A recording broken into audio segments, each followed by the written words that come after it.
Bonjour à toi, je m'appelle Serge Benzi et je suis entrepreneur.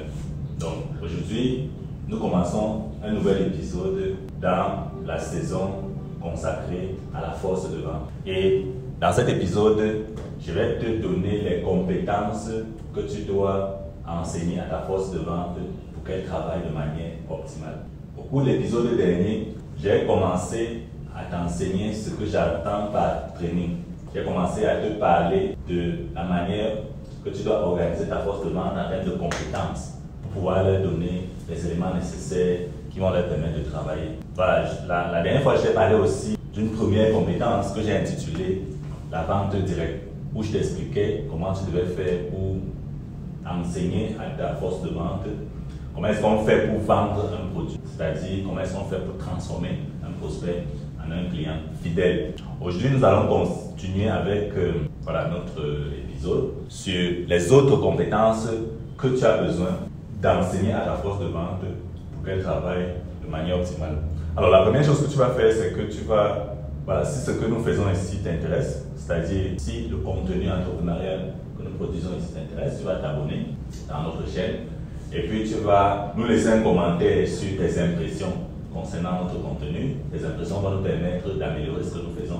Parce que tu dois comprendre que notre objectif, c'est de démocratiser l'information entrepreneuriale. Nous voulons démocratiser l'information et les formations entrepreneuriales. Il n'est plus question pour toi d'aller dans des formations, d'acheter du contenu qui n'est que des informations que les gens ont lues dans les livres. Il n'est plus question pour toi de faire ce genre de bêtises. Il est question pour toi d'écouter de ceux qui sont en train de travailler sur le terrain, de prendre les informations pratiques qui fonctionnent dans l'environnement où ils sont en train de travailler, de prendre les informations pratiques qui fonctionnent dans l'environnement économique dans lequel tu es et de les mettre directement en pratique.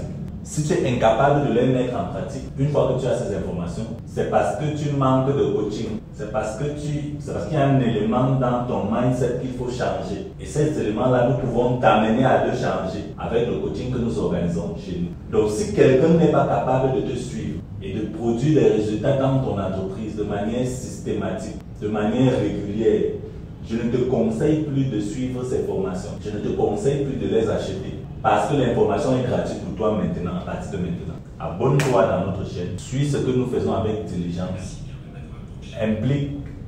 Applique ces techniques et ces méthodologies dans ton entreprise et tu vas voir les résultats se manifester directement. Les résultats de ce que nous produisons ne sont pas hypothétiques.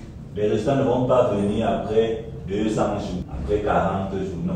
Les résultats vont venir demain matin. Donc, il y a les systèmes d'attraction clientèle que nous te montrons ici, par exemple, ils peuvent te permettre de produire des résultats immédiats, dans l'immédiat. C'est-à-dire, si tu commences à appliquer maintenant, même avant le soir, tu auras déjà des clients. C'est ce type de résultats que tu as besoin. Et c'est ce que nous t'offrons dans cette chaîne. Donc, abonne-toi à ce que nous faisons.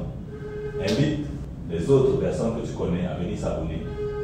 Laisse-nous en commentaire les impressions que tu as. Et puis, dis-nous comment est-ce que nous pouvons améliorer ce que nous faisons par rapport à ta situation économique, par rapport à ton environnement économique. Donc aujourd'hui, je continue donc notre saison. Notre saison est consacrée à la force de vente et nous entamons l'épisode sur la formation proprement dit. Et nous allons continuer cet épisode sur la formation. Je veux dire, nous allons faire un autre épisode sur la formation, donc celui que nous sommes en train de faire parce que nous avons commencé un ancien épisode. D'ailleurs, si tu n'as pas regardé cet épisode, je te recommande d'aller le regarder. Donc, nous commençons un nouvel épisode sur la formation où je te parlais des compétences que tu dois transmettre à ta force de vente. Voilà, la dernière fois dont j'ai parlé de la vente directe, aujourd'hui je vais te parler de la gestion clientèle. Alors, la gestion clientèle, c'est quoi? La gestion clientèle, c'est l'ensemble des procédés ou des actes que tu dois entretenir avec les clients que tu as déjà eus, de manière à ce qu'ils continuent à acheter ce que tu vends. Je reprends. La gestion clientèle, c'est l'ensemble des actes, l'ensemble des habitudes que tu dois avoir avec les clients qui ont déjà acheté ce que tu vends, de manière à ce qu'ils continuent d'acheter. Donc, tu dois leur produire, tu dois concevoir d'autres produits pour eux. Tu dois concevoir d'autres services pour eux. Si tu faisais déjà des produits, tu dois faire des produits, des services complémentaires. Tu dois leur proposer d'autres éléments. Je vais t'apprendre comment est-ce que tu fais ça. De telle sorte qu'ils restent connectés à ton système et que tu continues à les entretenir dans ce que tu fais de manière perpétuelle et qui continuent à acheter le produit ou le service que tu produis. Il faut savoir que l'objectif d'une entreprise, ce n'est pas forcément d'avoir tous les clients de la terre. Tu peux développer un ensemble de clients qui t'est extrêmement fidèle et qui achètent tout ce que tu produis. Donc, un client que tu as est une ressource avec laquelle tu peux travailler pendant des années. Un client que tu as est une ressource avec laquelle tu peux travailler pendant des années. Parce que tu peux continuer à produire le service ou le produit que tu as et de le lui vendre. Il a été démontré, et c'est scientifique, que lorsque quelqu'un a acheté pour toi, c'est-à-dire que lorsque quelqu'un a acheté ce que tu vends, il est beaucoup plus probable qu'il achète encore ce que tu vends. C'est-à-dire, ce niveau de probabilité est élevé par rapport à quelqu'un de nouveau. Donc, au lieu de passer toute ta vie, à chercher les clients, je cherche les clients. Comment va le business aujourd'hui? Je cherche les clients. Donc, au lieu de passer toute ta vie à chercher les clients, il vaut mieux savoir entretenir ce que tu as déjà. Et le tort que tu fais à ces clients que tu as déjà, c'est de ne pas leur proposer des produits, des services qui améliorent leur vie, qui améliorent le problème que tu es en train de résoudre. Et tu as été mené en bateau par l'ensemble des gens qui font ce que tu fais parce que tu n'as rien inventé en termes d'entreprise. Tu ne fais que copier des choses que les gens font. Donc, il y a eu une sorte de téléphone arabe de la médiocrité que tu as simplement copié. Et ce téléphone arabe de la médiocrité t'a amené à négliger les clients que tu as. Et si tu négliges les clients que tu as, tu ne peux pas durer dans le business. C'est pour ça que tu dois apprendre la gestion clientèle. Alors, dans la gestion clientèle, il y a 3 éléments fondamentaux que tu dois savoir et que tu dois enseigner à tout le monde. Élément numéro 1, c'est ce qu'on appelle les upsells. Donc, les upsells, c'est en français, on appelle ça les montées en gamme. Montées en gamme de produits. Et pour bien illustrer, je vais prendre un exemple concret. Alors, chez Skywalker, nous avons un service de coaching individuel, c'est-à-dire que nous accompagnons les jeunes, nous accompagnons les jeunes start-upers ou les chefs d'entreprise à mettre sur pied leur entreprise. Donc, il y a un service que nous avons comme ça où nous les accompagnons. Nous ne faisons pas des formations, les formations vente et tout ça, non. On fait du coaching de manière à produire des résultats concrets. On appelle ça chez nous les classes d'implémentation. Donc ça, c'est un service que nous avons. Une fois que vous entrez dans notre système de coaching, nous allons vous proposer un autre service. À tous ceux qui font le coaching, nous allons vous proposer un autre service d'implémentation directe. Donc nous allons prendre parmi ceux qui font le coaching des clients qui sont susceptibles de passer à l'implémentation directe, où nous allons nous-mêmes venir chez toi implémenter le système, soit le système d'attraction clientèle, ou alors le système de gestion de la force de vente, ou alors un système de vente que tu veux mettre sur pied, ou alors un système marketing que tu veux mettre sur pied, ou alors une campagne que tu veux mettre sur pied. Nous allons venir nous-mêmes en équipe faire ça chez toi. Et ça a son prix, d'accord? Donc, il s'agit d'une montée en gamme. Le prix de ce service d'implémentation est supérieur au prix du coaching. Donc, on pouvait simplement faire du coaching et passer notre vie à faire du coaching. Mettre les gens dans un groupe où ils sont en train de faire du coaching. D'ailleurs, si tu veux participer à notre groupe de coaching, je te demande de me le dire en commentaire. Ou alors, clique sur le lien dans la description de la vidéo et tu vas prendre la tâche avec nous. On va te mettre dans notre groupe de coaching. Je vais te donner tous les éléments dont tu as besoin de savoir, que tu as besoin de connaître pour intégrer notre groupe de coaching.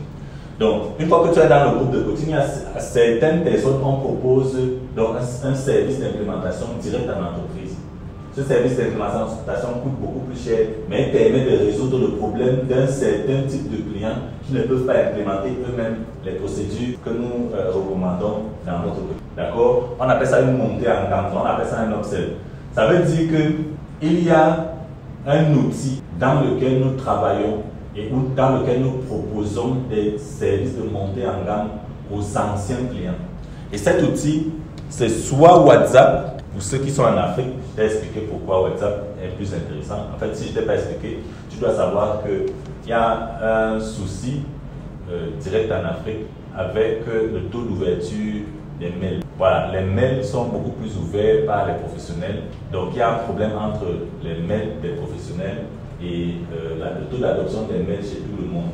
dans la classe moyenne, la basse classe. Ces personnes de la basse classe ont des mails, mais les taux d'ouverture sont beaucoup plus inférieurs à ceux de la classe professionnelle.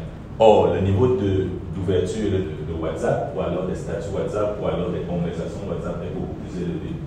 Voilà pourquoi nous préconisons la capture des numéros WhatsApp pour ce qui est de la vente en Afrique et la capture des mails pour ce qui est de la vente hors d'Afrique. Donc, nous avons donc un outil qui nous permet de garder tous nos clients. Première chose, tu dois avoir un outil qui te permet de garder tous tes clients. Si tu es hors d'Afrique, tu dois avoir un outil d'automatisation d'email. Des outils que nous avons conçus chez Skywalker parce que nous sommes la toute première entreprise de technologie commerciale en Afrique. Et donc nous avons toutes les technologies qui te permettent de mettre sur pied une équipe commerciale performante. Non seulement, nous avons aussi des outils qui te permettent de vendre rapidement sur Internet.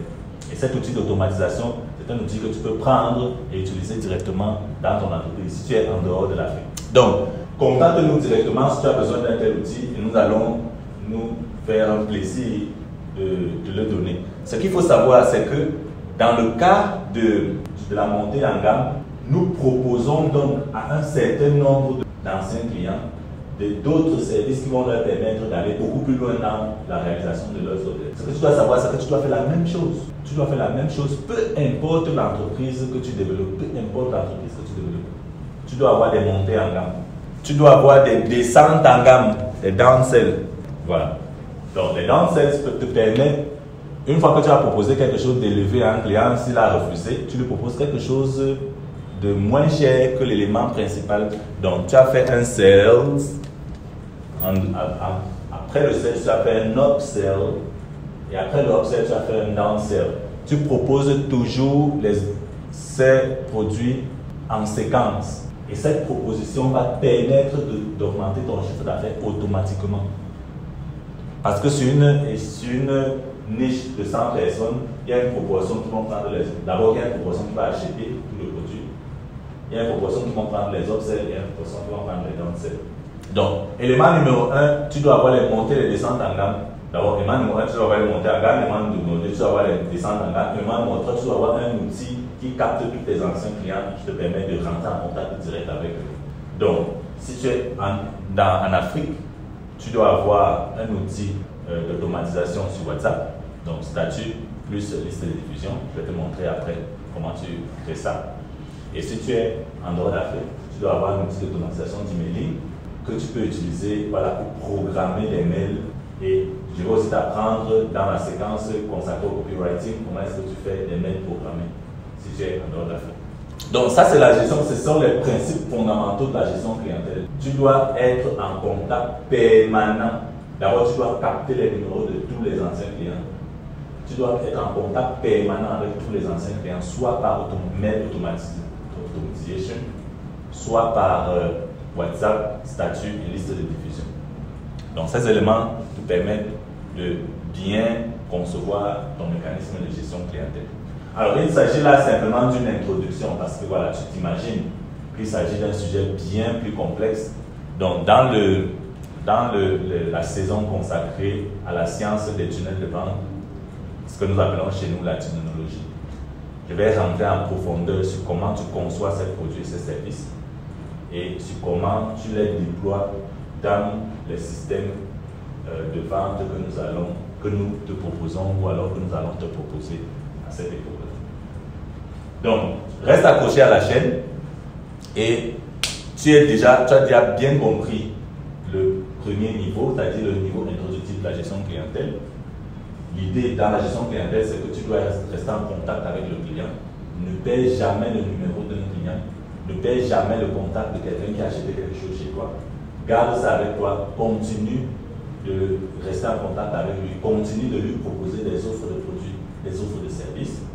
Et c'est là que tu vas commencer à augmenter ton chiffre d'affaires. Pourquoi? Eh bien parce que la vente n'est pas c'est-à-dire que être performant ne veut pas dire avoir beaucoup de clients.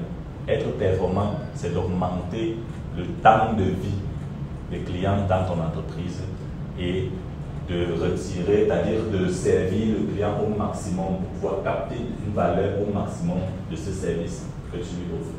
Voilà. Dans la suite, nous allons parler de la science de l'organisation en tant que compétence que tu dois transmettre à ta force de vente.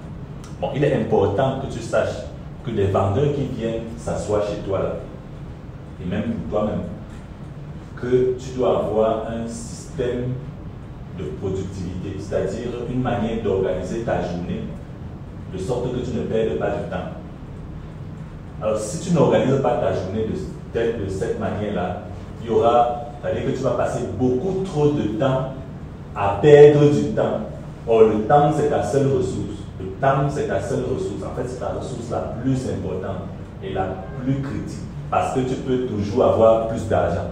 Tu peux augmenter tes ressources financières, peu importe ta situation dans la vie. Mais tu ne peux pas augmenter ton temps. Une seconde de ta vie qui est passée est passée. C'est pour ça que tu dois l'utiliser à bon escient. Et je suis content que tu passes ce temps à regarder cette vidéo. Parce que c'est un temps qui va te permettre d'augmenter tes ressources. C'est un temps qui va te permettre de diminuer ton temps, de ne plus perdre le temps. Parce que quand tu regardes ce genre de vidéos instructives, tu as des informations qui te permettent de réduire le temps perdu. Parce qu'un temps qui est perdu dans ta vie est perdu définitivement. C'est pour ça que tu dois apprendre à t'organiser, à organiser ton temps. Alors, dès que tu organises ton temps, tu dois apprendre à tes vendeurs à organiser leur temps aussi, puisqu'ils sont dans ton équipe de vente.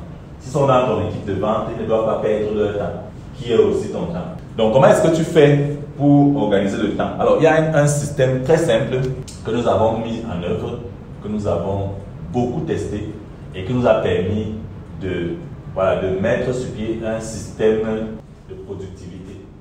Donc, un système de productivité, c'est comme son nom l'indique, c'est un ensemble de tâches programmées pour gérer ta journée. Donc, un ensemble de tâches programmées pour gérer ta journée de manière stratégique. Donc, tu ne te lèves pas pour aller au travail et chercher ce que tu vas faire. Tu ne vas pas au travail et tu te mets à te demander qu'est-ce que je vais faire aujourd'hui. Voilà, je ne sais pas comment est-ce que j'organise ma journée. Ça veut dire que quelqu'un peut venir et dire, allons prendre un truc là, tu pars avec lui.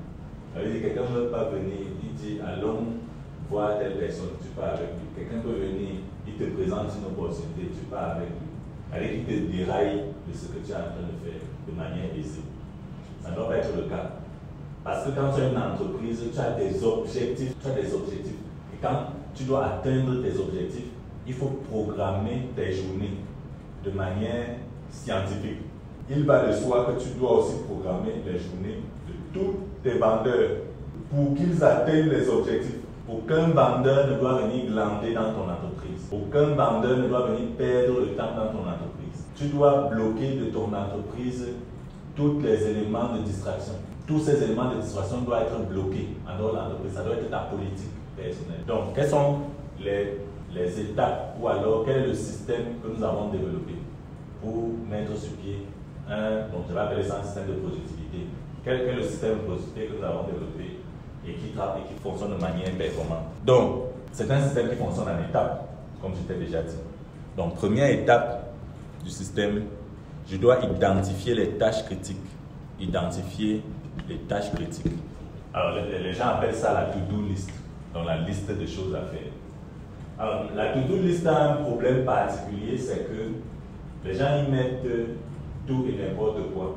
Les gens y mettent tout et n'importe quoi. Encore que ta to-do list ne doit pas être grande. La liste des tâches critiques ne doit pas être grande. Tu dois identifier dans ton entreprise les 4% de tâches qui représentent 64% du revenu de ton entreprise. C'est-à-dire que les choses que quand on fait, ça produit le plus de revenus possible. Ce sont ces tâches-là que tu dois identifier. Et il est à peu près certain que la majorité de ces tâches-là tournent autour de la vente et du marketing. Parce qu'on parle de revenus. D'accord? La grande majorité de ces tâches-là tournent autour de la vente et du marketing. C'est pour ça que l'équipe de vente est importante. C'est pour ça qu'ils sont la clé de voûte de l'entreprise.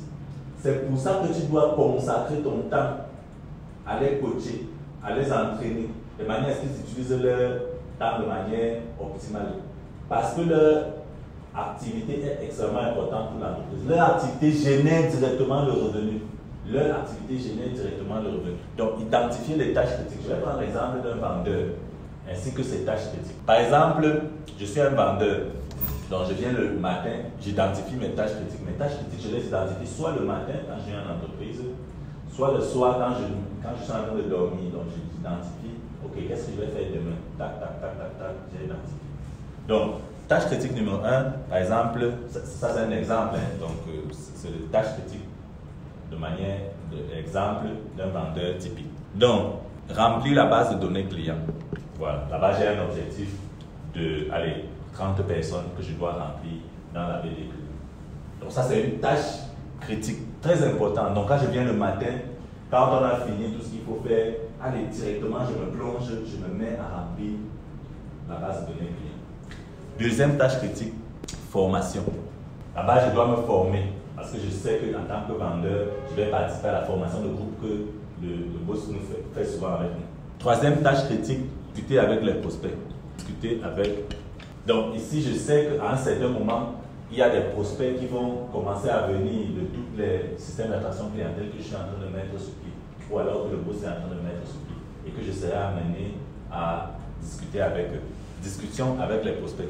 Tâche critique numéro 3, présentation de vente en entreprise. D'accord? Donc ici, nous avons prospecté la semaine dernière et nous avons trouvé une entreprise qui a accepté de nous recevoir pour une présentation de vente. Donc, je dois me préparer pour cette présentation de vente. Donc, ça, c'est une tâche critique. Et puis, dernière tâche critique ou cinquième tâche critique, je dois faire le rapport quotidien. Donc, voilà donc des exemples de tâches critiques que j'ai identifiées dans ma première étape. Donc, première étape, j'identifie des tâches critiques. Deuxième étape, ce que je dois faire, c'est que je dois allouer le temps à chaque temps critique, à chaque tâche critique, pardon. Je dois allouer un certain temps à chaque tâche critique. Ça, c'est la deuxième étape de mon système de productivité. Donc, je me dis, remplir la base de données client, je vais mettre 2 heures de temps à faire ça. Voilà, est-ce que 2 heures, ça me paraît intéressant? 2 heures, voilà, 2 heures. Est-ce que je peux atteindre les objectifs de 30 en 2 heures? Je vois et je remplis. Formation, bon, la formation fait 1 heure. Chaque jour, la formation fait 1 heure. Donc, je mets 1 heure dans la formation. Discuter avec les prospects, ça, par contre, ça me prend souvent beaucoup de temps. Donc, disons que je vais mettre 3 heures dans la discussion avec les prospects. Et là, peut-être après les 3 heures, je vais prendre une pause. Je vais prendre une pause, je vais aller manger, je vais prendre un casse-croûte et puis je vais revenir. Après, je vais prendre présentation de la vente en entreprise. D'ailleurs, il faut que je prenne le programme de la présentation vente en entreprise que le patron de notre prospect a donné. Donc, si la présentation de vente en entreprise est à 1 heure donnée, je dois savoir à quelle heure est-ce que la présentation en entreprise aura lieu. Et là, combien de temps est-ce fait? Bon, j'ai promis au prospect que nous n'allons pas faire plus de 30 minutes. Donc, je vais mettre 1 heure, y compris les déplacements et tout le reste. Donc, 1 heure. Rapport quotidien, alors mes rapports ne sont pas très longs. Je peux les écrire en 30 minutes. Donc, j'ai alloué un temps précis à chaque tâche critique. D'accord? Là, on est à la deuxième étape. Troisième étape, je dois donner l'heure, l'intervalle horaire auquel aura lieu chaque tâche critique de manière à organiser la journée. Donc, toute la journée organisée. Quel est l'élément qui vient en premier? Je sais que quand je viens en entreprise, je dois d'abord faire la formation. Donc, le matin, 8h, 9h formation. Donc, je mets le temps. Et ça, c'est mon premier élément. Deuxième élément, je dois remplir la base de données client. Deuxième élément, je dois remplir la base de données client. Et nous sommes à partir de 9h. Donc, je peux mettre entre 9h30 et disons 9, 10, 11. Je peux mettre jusqu'à 11h30. Donc, 9h30, je remplis la base de données client. Maintenant, le prospect nous a dit, nous devons être en rendez-vous entreprise à 13h. Ça veut dire que je dois me préparer pour mettre rendez-vous entreprise à 13h. Donc, si je suis déjà à 11h30, donc je vais discuter avec les prospects pendant quelques minutes et je vais directement programmer pour la présentation en entreprise. Mais ce que je peux faire, c'est que je programme directement la présentation en entreprise, puisqu'elle ne va pas me mettre très long. Je vais revenir pour discuter avec les prospects pendant les 3 heures. Donc, présentation en entreprise, puisqu'elle a lieu à 12 heures, je vais prendre entre 12 heures et 13 heures. Voilà. Et puis, je finis la présentation en entreprise, je rentre au bureau et je vais venir discuter avec les prospects. Donc, je discute avec les prospects 3 heures. Nous sommes 13, 14, 15. Donc, nous sommes 13 13h, 15h. 13h, 15h, je dois discuter avec les prospects. Il y a les prospects qui viennent de partout. Et puis 15h, bon, 15h, je peux prendre une deuxième pause, si je veux. Ou alors, si je ne suis pas très fatigué, j'écris mon rapport direct. Donc, et puis, avant la fin de la journée, je peux donc consulter mes mails. Je peux consulter les mails, glander un peu sur les réseaux sociaux. Je sais que ma journée est déjà bien faite. J'ai déjà bien fait ma journée, j'ai déjà bien passé ma journée. La journée a été extrêmement productive. Je ne sais pas si tu vois ce que je suis en train de faire. Je suis en train d'organiser un système de productivité avec un ensemble d'étapes que tu dois respecter pour avoir un emploi de temps systématique tous les jours. Donc, première étape, j'identifie les tâches critiques. Deuxième étape, j'alloue un temps à chaque tâche critique. Ce que tu dois savoir, c'est que les tâches critiques ne doivent pas être plus de 6 ou 7. Si tu as plus de 6 ou 7 étapes et tâches critiques, tu es en train de te mentir à toi-même. Tu ne vas pas les terminer. Ça ne va pas finir. Parce qu'il y a les tâches habitudes. Il y a les tâches qui vont prendre beaucoup plus de temps. Ça, c'est la deuxième chose. La troisième chose, c'est que j'ordonne les tâches suivant le temps de la journée. Quelles sont les tâches que je vais faire en premier, en deuxième, en troisième? Je les ordonne. Et je mets le temps que ça va prendre. Je mets les intervalles horaires. Quatrième élément, enfin, je mets les temps de pause. Il y a les temps de pause, les temps de relaxation. Alors, l'idée, c'est que tu ne dois pas, ce n'est pas comme si c'est interdit aux gens de relaxer ou d'aller en pause ou de glander même. Ce n'est pas interdit. Mais ça doit être programmé. Ça doit être programmé. Tu dois programmer ton temps sur Facebook. Si tu veux passer du temps sur Facebook en entreprise, ça doit être programmé. Si tu veux passer du temps sur WhatsApp à regarder, je ne sais pas trop quoi, ça doit être programmé. Il ne faut pas mettre dans le programme des choses qui ne sont pas importantes. Te relaxer est important, donc tu dois mettre ça dans le programme. Donc si on est d'accord, voilà comment tu organises ton temps. Tu dois apprendre à tous tes vendeurs à organiser leur temps de cette manière-ci. Et tu dois passer tous les jours vérifier qu'ils ont organisé leur temps de cette manière-ci. Tu dois les convoquer tous les matins pour regarder leur plan de travail journalier, pour savoir ce qu'ils vont faire de la journée. Tu vas voir leurs tâches critiques et tu vas voir si ces tâches critiques sont alignées avec les résultats que vous vous êtes donnés. C'est comme ça que tu gères la force de vente dans la science de l'organisation. Si tu ne t'organises pas, tu ne vas accomplir qu'un objectif. Tu ne vas atteindre aucun objectif avec ta force de vente. L'autre élément, le dernier, l'essentiel que je voulais dire,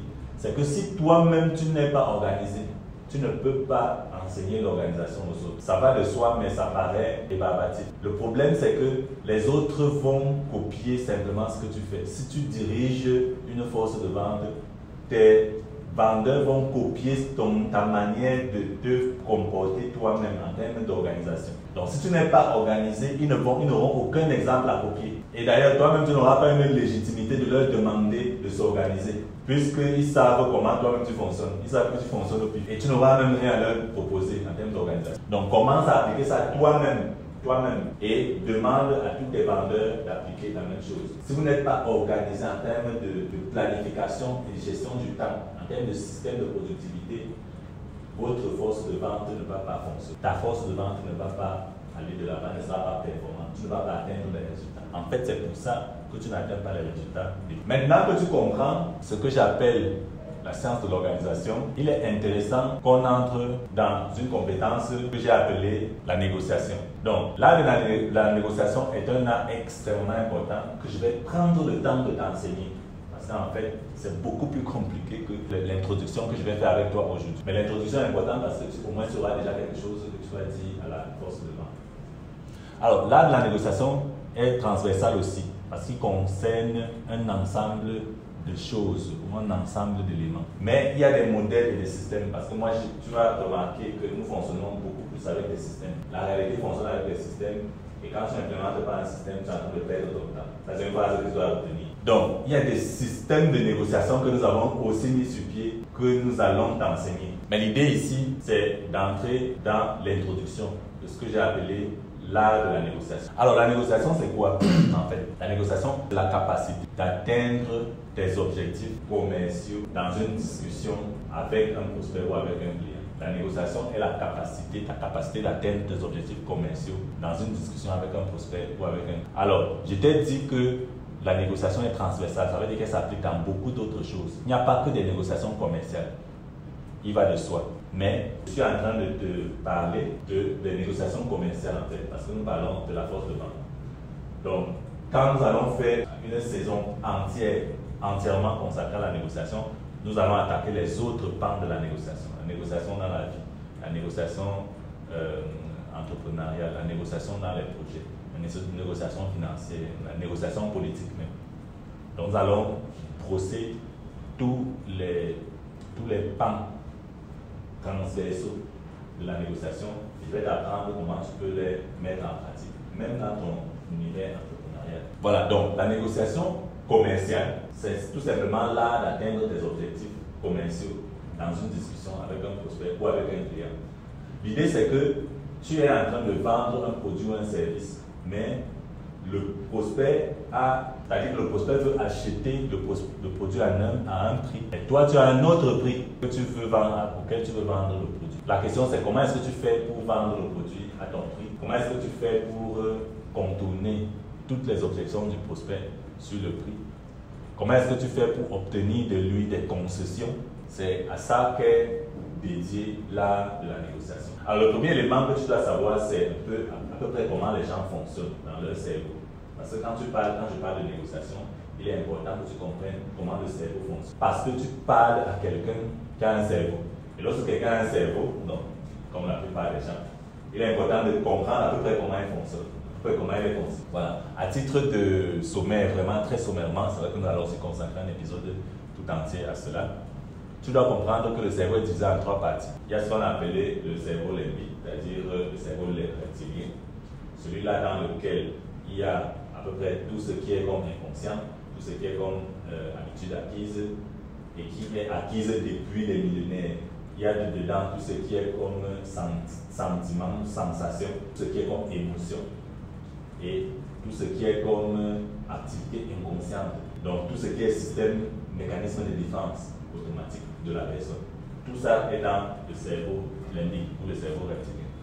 Ensuite, il y a une autre couche qui s'est formée, qui est un peu plus costaud et qui permet de gérer ce qu'on appelle l'analyse, qui permet de gérer l'intelligence, non pas le raisonnement, mais l'intelligence. Donc, il y a une troisième couche qui est assez récente dans l'histoire de l'évolution du cerveau, l'histoire de l'évolution du cerveau de l'humanité, qui vient de se former et que tu appelles le cortex néofrontal. Donc, tu appelles ça le cortex néofrontal. Donc, c'est une couche assez mince du cerveau. Et c'est un peu ce qui fait de nous des hommes. Donc, quand les scientifiques vont te parler du cerveau, ils vont te dire que c'est la couche qui nous distingue vraiment des primates. Donc, cette couche-là est responsable de l'analyse, de ce qu'on appelle l'intelligence, de la réflexion stratégique et de toutes ces compétences qui font de nous. Alors, dans la négociation, il est important de comprendre que tu ne t'adresses pas à l'esprit, c'est-à-dire que tu ne t'adresses pas à la couche qui est liée à l'intelligence. Tu ne t'adresses pas à cette couche qui est liée à l'intelligence parce qu'elle est extrêmement rationnelle et elle est difficile à convaincre. Parce que si tu te mets à faire des raisonnements dans la négociation, tu seras confronté à cette couche. Et l'analyste qui est dans chacun d'entre nous, l'intellectuel qui est dans chacun d'entre nous, celui qui raisonne qui est dans chacun d'entre nous, va prendre le relais et va contrer toutes les discussions que tu veux faire en termes de rationalité. D'accord? Ce que je t'invite à faire, par contre, c'est d'attaquer le système limbique dans la négociation. Donc, c'est de prendre le gars dans des émotions et d'attaquer son système limbique de manière à ce qu'il réponde de manière émotionnelle à la négociation que tu es en train de faire. C'est pour ça que certaines personnes font souvent du genre, ouais, vraiment, est-ce que tu veux que comment est-ce que tu veux que je trouve l'argent? Je vais encore te donner quoi? Tu veux que je te donne ma chemise? Je te donne quoi? Ma chaussure? Vraiment, je n'ai plus d'argent. Donc, il attaque ton système émotionnel.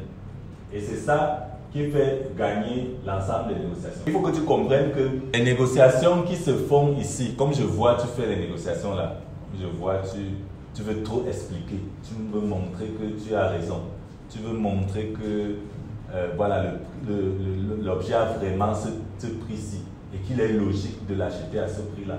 La logique ne va pas résoudre ce problème, surtout dans une posture de négociation. C'est le cerveau limbique que tu dois attaquer avec des éléments. Voilà, je sais que c'est un peu grosso modo comme ça et c'est un peu brossé, mais c'est une sorte d'introduction d'une science très profonde dans laquelle nous irons en profondeur dans la saison y consacrée. Nous allons y consacrer une saison particulièrement. Donc, ce qu'il faut que tu saches, c'est que tu dois apprendre ça à tes vendeurs. Tu dois le savoir et tu dois apprendre ça à tes vendeurs. Qu'ils soient de bons négociateurs. Parce que c'est eux qui seront devant les produits. Ils ne doivent pas venir chez toi tout le temps en disant, oui patron, le gars, s'il veut prendre la machine à 28 000, on fait comment? On lui donne, on fait comment? Donc, ils doivent savoir ce qu'ils doivent dire. Ils doivent savoir négocier le prix avec l'acheteur de manière à ce qu'il puisse vendre et être optimaux pour ton entreprise. Alors, l'autre compétence que je voulais introduire avec toi, c'est ce que j'ai appelé le copywriting. Donc, la science de la vente à l'écrit. Donc, dans la même perspective, et le modèle du cerveau me permet d'expliquer aussi, me permet de te donner cette introduction au copywriting. Le copywriting, c'est l'art de vendre à l'écrit. Il est important que tu maîtrises cet art pour plusieurs raisons. La première chose, c'est que l'écrit est fondamental dans la prospection clientèle. Tu as vu dans les systèmes d'attraction clientèle que j'ai montré, il ressortait dans plusieurs endroits ce que tu dois écrire. Tu as vu dans le système d'emailing dont on a parlé, il ressortait à plusieurs endroits que tu dois écrire. Tu as vu dans les publications, le système d'attraction clientèle sur Facebook, il ressortait à plusieurs endroits que tu dois écrire. Même dans le système d'attraction clientèle du monde, il ressortait à un endroit que tu dois écrire une lettre. Donc l'idée c'est, comment est-ce que j'écris de manière à ce que la personne qui lit achète ce que je vends? Comment je fais ça? La réponse, c'est le copywriting. C'est l'une des compétences les plus importantes aujourd'hui dans le monde de la vente et du marketing. C'est-à-dire que si tu ne maîtrises pas le copywriting, tu ne sais pas ce que tu es en train de faire. Donc, tu dois maîtriser ça et tu dois enseigner ça à tes impétrants ou à tes vendeurs. Bon, maintenant, l'idée du copywriting réside dans une formule. Je vais dire, l'essence du copywriting réside dans une formule que nous avons développée et que je m'en vais t'expliquer. L'idée est beaucoup plus grande, d'accord? La science en elle-même est beaucoup plus grande. Il y a beaucoup plus de choses que tu dois comprendre, que tu dois apprendre du copywriting. Mais si tu retiens une formule, tu seras capable de résoudre la plupart des problèmes d'écriture en copywriting. Donc, la formule, c'est problème, agitation, solution. Regarde l'idée du mail que nous avons envoyé à l'entreprise, qu'il daigne accepter un rendez-vous avec toi, qu'il daigne accepter le rendez-vous sur la présentation du rapport que tu as conçu pour l'entreprise. La lettre était conçue avec la formule problème, agitation, solution. Alors, problème, pourquoi? Parce que la plupart des gens sont intéressés au problème. Les gens sont intéressés au problème parce que le problème touche directement le cerveau limbique. Le problème touche directement le cerveau limbique.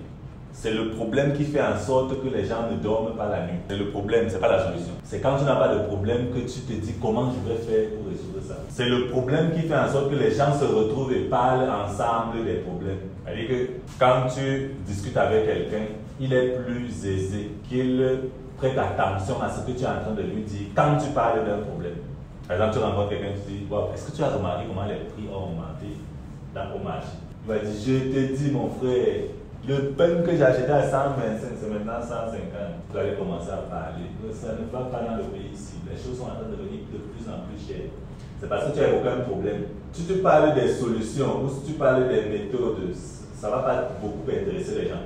Donc, tu sors le problème pour attirer l'attention. Le problème de la personne, de l'entreprise, c'est qu'ils sont en train de perdre de l'argent. Ils sont en train de perdre de l'argent par les mécanismes de gestion qu'ils sont en train de mettre sur pied. Or, ton logiciel va permettre de regagner cet argent. Ton logiciel va leur permettre de ne plus perdre cet argent.